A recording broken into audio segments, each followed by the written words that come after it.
Как мусульманину добиться дисциплины и порядка в жизни? Ищите ответ на shakirt.com. Ссылка в описании.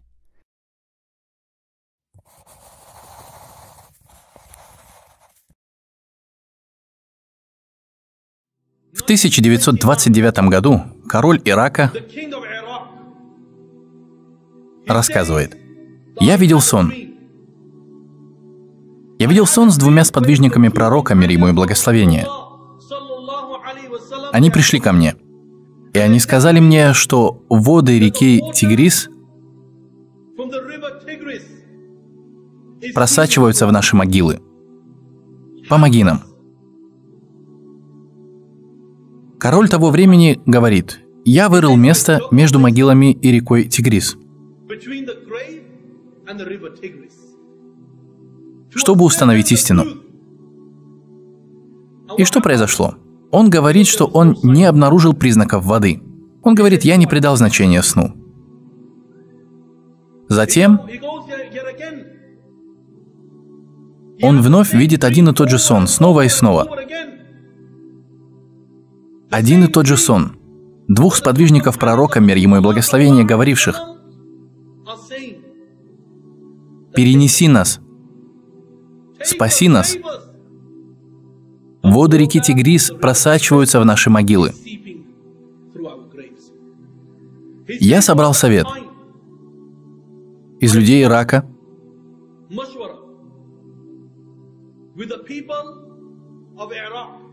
в особенности из ученых.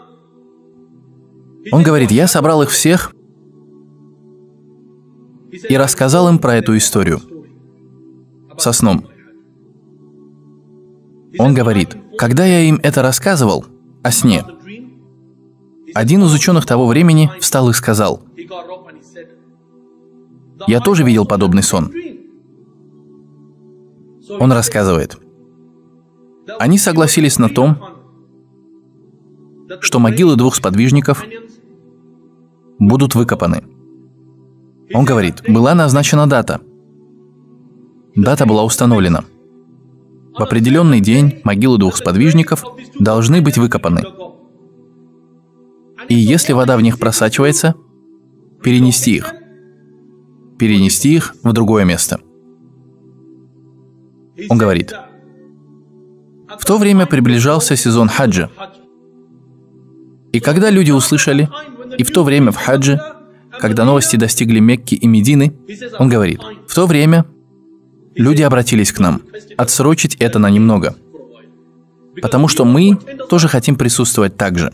Итак, после того, когда он отсрочил это, он говорит: настала дата, когда нам нужно было раскопать две могилы.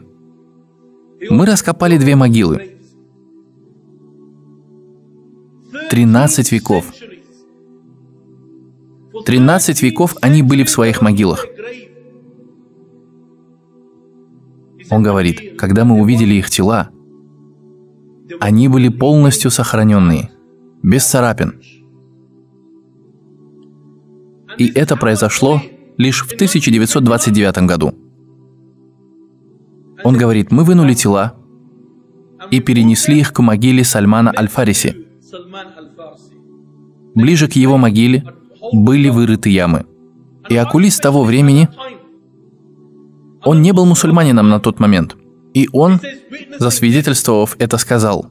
Он сказал: я посмотрел в глаза двух сподвижников. И он был окулистом.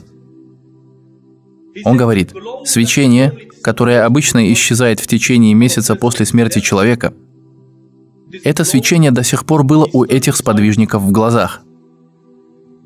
Свечение до сих пор было у двух сподвижников. И какими были его следующие слова? Через пару секунд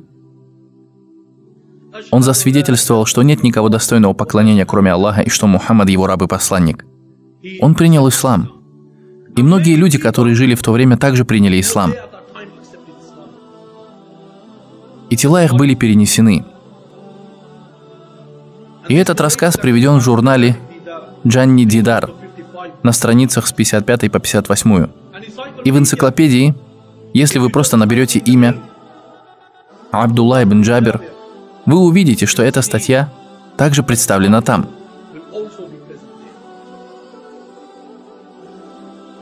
И человек, который живет жизнью угодника, воистину, Аллах почтит его. Потому что ислам — это не бандитизм. Это не бегать и мочить всех людей подряд. Это не о наркоте и наркоторговцах. Это не то, как ты думаешь. Ислам совершенен. Каждую вещь в Коране. Мусульмане не должны отрицать ничего из этого и должны принять это с закрытыми глазами. Почему? Потому что эта книга потрясла мир. И я молю всемогущего Аллаха, чтобы Аллах сделал нас из тех людей, которых Он почтил, и чтобы Аллах спас нас от наказания могилы.